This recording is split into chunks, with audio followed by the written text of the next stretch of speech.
Karachi university affiliated colleges के law students, अगर आप इजी नोट्स बाय करना चाहते हैं तो अभी व्हाट्सएप से बाय करें। वेलकम टू एवावल्स एकेडमी इस्लामाबाद। आज का हमारा टॉपिक है explain the different sources of law in Pakistan. University of Karachi के जो स्टूडेंट है जो कि एफिलिएटेड कॉलेजेस में पढ़ रहे हैं 4 इयर्स लॉ, उनका सेमेस्टर 1 के अंदर जो introduction to law and legal system का सब्जेक्ट है उसी का ही एक क्वेश्चन मैं यहाँ पे पढ़ा रही हूँ। इस क्वेश्चन में ये पढ़ाया जाएगा कि पाकिस्तान के अंदर लॉ किन किन जगहों पे मौजूद है। सोर्सेस का मतलब है कौन सी मेन सोर्स जहाँ से लॉ हमें मिलेगा पाकिस्तान में, उसके बारे में इस वीडियो में आज पढ़ाया जाएगा। ठीक है, इसके ऊपर एक सवाल मैंने लिखा है, explain the different sources of law in Pakistan. आपने इंट्रोडक्शन में ये लिखना है the legal system of Pakistan is based on different sources that guides the making, interpretation and enforcement of law। पहली लाइन में ये लिखा है कि जो लीगल सिस्टम ऑफ पाकिस्तान है, लीगल सिस्टम कहते हैं लॉ वाले सिस्टम को, जिससे लॉ बनता है, लॉ चल रहा है, लॉ चेंज हो रहा है, इस पूरे कॉन्सेप्ट को लीगल सिस्टम कहते हैं। ठीक है, जो पाकिस्तान का जो लीगल सिस्टम है उसमें डिफरेंट तरह की चीज़ें हैं। ये बात इसकी पहली लाइन में लिखेंगे, जो पाकिस्तान का लीगल सिस्टम है उसमें डिफरेंट तरह की चीज़ें हैं जिससे लॉ बना है। ठीक है, अब वो जो चीज़ें हैं वो हमें ये सिखाती है कि लॉ किस तरह से बनाया जाता है।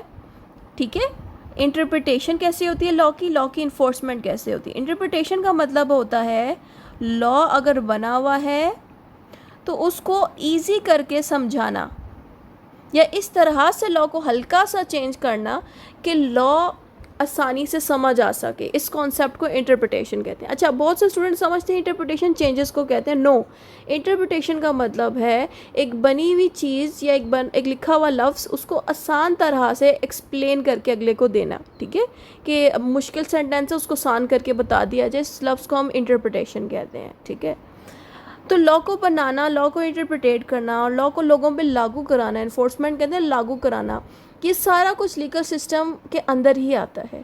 ये चीज़ आपने स्टार्टिंग पे बता दी। फिर आपने बताना कि ये जो सोर्सेज हैं इनके होने से हमें क्या फ़ायदा मिलता है, कि हमारे मुल्क में जस्टिस रहती है, इंसाफ मिलता है लोगों को, और maintain the rule of law, और रूल ऑफ लॉ का कॉन्सेप्ट मेंटेन रहता है। अब आप लोग सोच रहे होंगे रूल ऑफ लॉ क्या है, क्योंकि ज़ाहिर है हमने रूल ऑफ लॉ आपको पढ़ाई बगैर ही मैंने ये सारा कॉन्सेप्ट दे दिया। बेसिकली रूल ऑफ लॉ एक बहुत ही ज़रूरी कॉन्सेप्ट है जो पूरे दुनिया में पढ़ाया गया है। रूल ऑफ लॉ का मतलब पहले आप लोग सीख लें।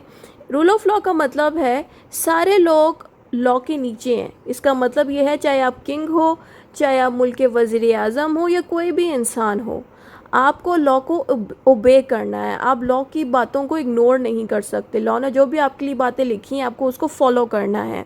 इसका मतलब ये है कि सारे लोग लॉ के नीचे आएंगे, लॉ सबसे सुप्रीम है। ठीक है, ये है रूल ऑफ लॉ। उसके अलावा रूल ऑफ लॉ में ये भी मेंशन किया गया है सारे इंसान बराबर हैं, चाहे आप अमीर हो, गरीब हो, काले हो, गोरे हो, कोई भी पर्सन हो, लॉ की नज़र में सारे इंसानों को बराबर ही ट्रीट किया जाएगा। ये इसका सेकंड पॉइंट है रूल ऑफ लॉ का। तीसरा पॉइंट रूल ऑफ लॉ का ये है कि जो कोर्ट्स हैं वो इंसानों के राइट्स को प्रोटेक्शन दें। ठीक है, यानी कि किसी भी इंसान को अगर राइट्स नहीं मिल रहे तो कोर्ट की ड्यूटी बनती है कि वो उस बंदे को प्रोटेक्शन दे, उसको राइट्स दे। ठीक है, तो यहाँ पे 3 चीज़ें रूल ऑफ लॉ ने सिखाई हैं जो कि पूरे दुनिया में same he rule of law का ये 3 कॉन्सेप्ट चल रहा है। तो ये था रूल ऑफ लॉ का मतलब। तो यहाँ पे बताया ये गया है कि इस लीगल सिस्टम के होने से रूल ऑफ लॉ का जो कॉन्सेप्ट है वो भी मेंटेन होता है, इंसानों को इंसाफ मिलती है। ठीक है, अब आपने एक और हेडिंग इसके अंदर देनी है, वो है sources of law in Pakistan. अब हमने इसके अंदर वो हेडिंग्स डालनी है जिसमें हमने ये बताना है कि पाकिस्तान की किन किन चीज़ों में जो है लॉ मेंशन्ड है। ठीक है, तो सबसे पहले नंबर पर आएगा कॉन्स्टिट्यूशन। बहुत से स्टूडेंट्स को पता ही नहीं कि कॉन्स्टिट्यूशन क्या होता है। देखें, कॉन्स्टिट्यूशन एक ऐसी किताब है, कानून की ऐसी किताब है जिससे पूरी दुनिया पूरा मुल्क चल रहा है। सॉरी, दुनिया कह दिया मैंने। कॉन्स्टिट्यूशन का मतलब यहाँ पे ये है कि ये एक ऐसी गाइड बुक है जो कि एक कंट्री को चलाने का काम करती है। ठीक है, अब देखें, आप मिसाल के तौर पे अगर आपको खाना नहीं पकाना आता, यहाँ पे मैं लड़कियों को बता रही हूँ ये बात, कि अगर आपको खाना पकाना नहीं आता तो आप यूट्यूब से हेल्प लेती हो, यूट्यूब से गाइड लेती हो, राइट। यूट्यूब पे सारी इंस्ट्रक्शंस लिखी होती हैं कि आपको खाना किस तरह से पकाना है, राइट। अगर यूट्यूब आप लोग नहीं देख रहे तो आपने कोई किताब ली होगी, कुकिंग बुक ली होगी, जिस पे सारी रेसिपीज़ लिखी गई होंगी और मेथड लिखा गया होगा कि इसको कुक कैसे करना है, राइट।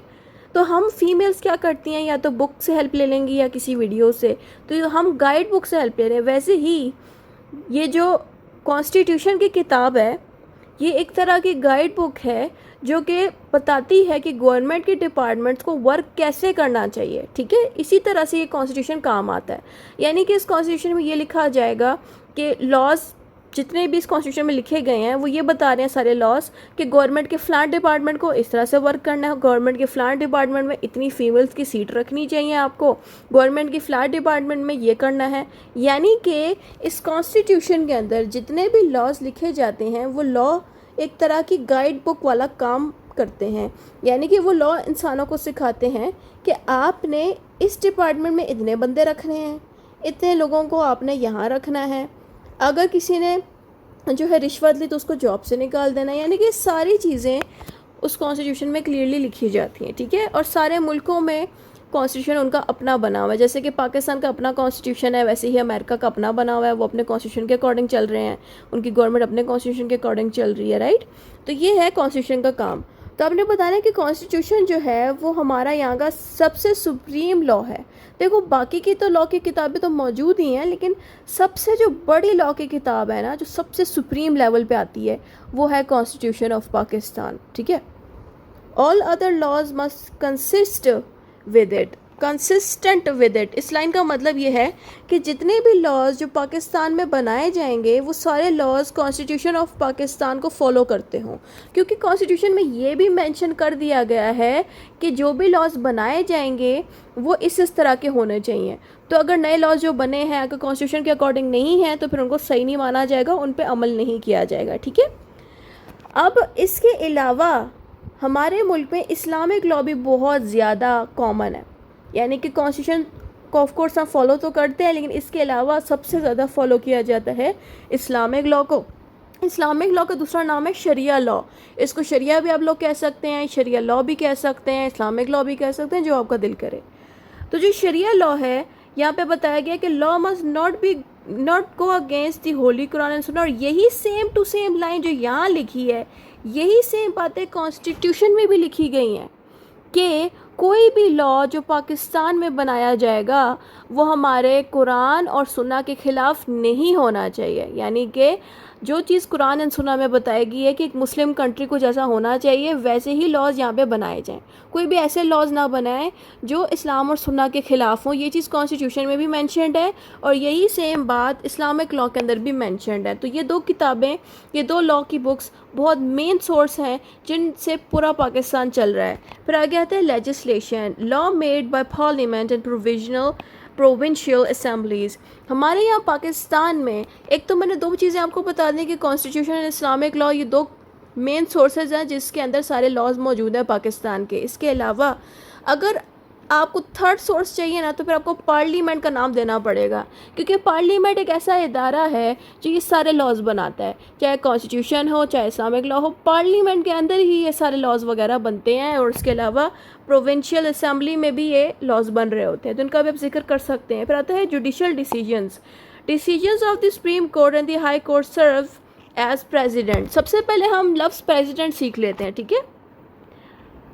प्रेसिडेंट क्या होता है? अच्छा, बहुत से स्टूडेंट्स को जब मैं कहती ना कि प्रेसिडेंट के बारे में आप बताएं तो वो कहते हैं नहीं मैडम प्रेसिडेंट तो वही होता है ना, डोनाल्ड ट्रंप जो सदर है वो नहीं, ये वो वाला प्रेसिडेंट नहीं है। पहली बात तो ये है इसको हम प्रेसिडेंट्स कहते हैं। प्रेसिडेंट, ये लफ्ज़ सी है ना, इसको सी करके प्रोनाउंस करना है, प्रेसिडेंट्स। जो दूसरा प्रेसिडेंट है ना उसको इस तरह से लिखते हैं प्रेसिडेंट, जैसे कि डोनाल्ड ट्रंप हो गया है, जितने भी प्रेसिडेंट्स हैं अमेरिका के, प्रेसिडेंट, उसके लिए यहाँ पे जो एस है ना उसको ज करके हम प्रोनाउंस करते हैं। तो ये फ़र्क है लफ्ज़ों का कि ये है प्रेसिडेंस, वो है प्रेसिडेंस।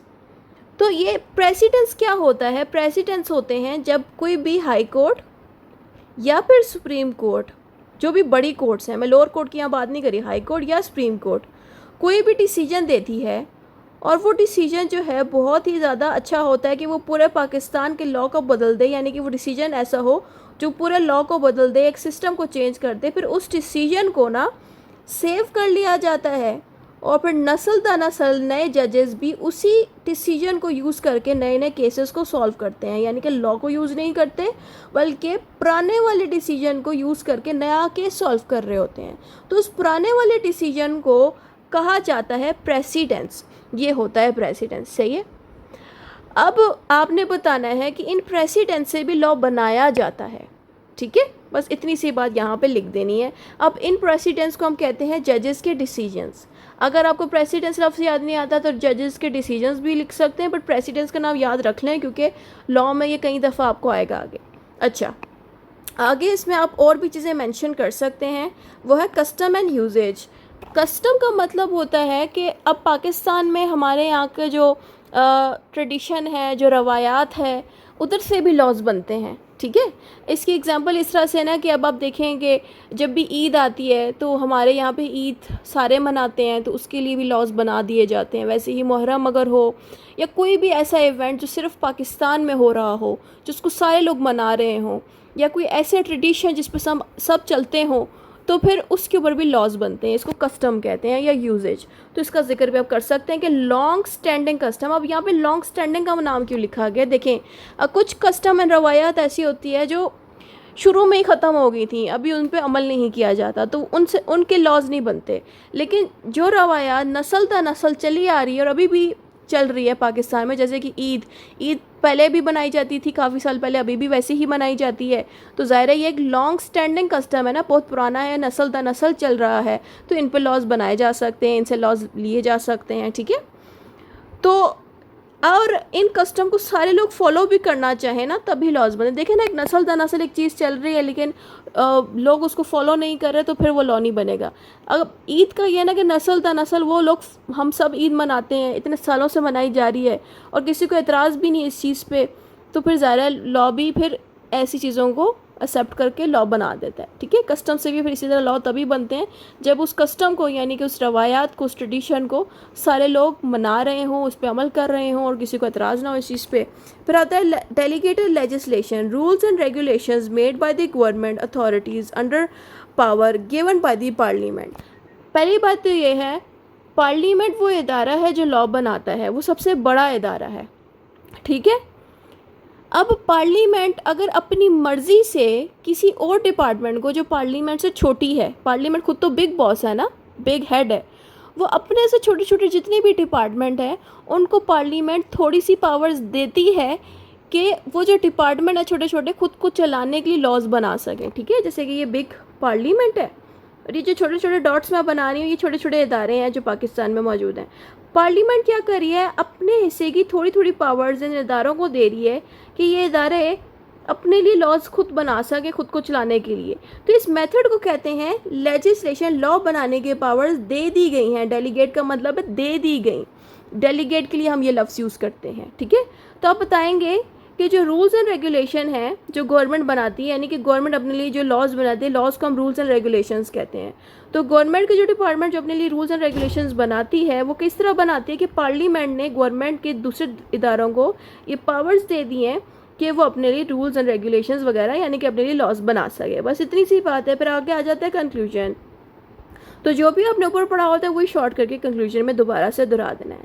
होप्स आपको वीडियो अच्छी लगी, चैनल को सब्सक्राइब करें। खुदा हाफिज़।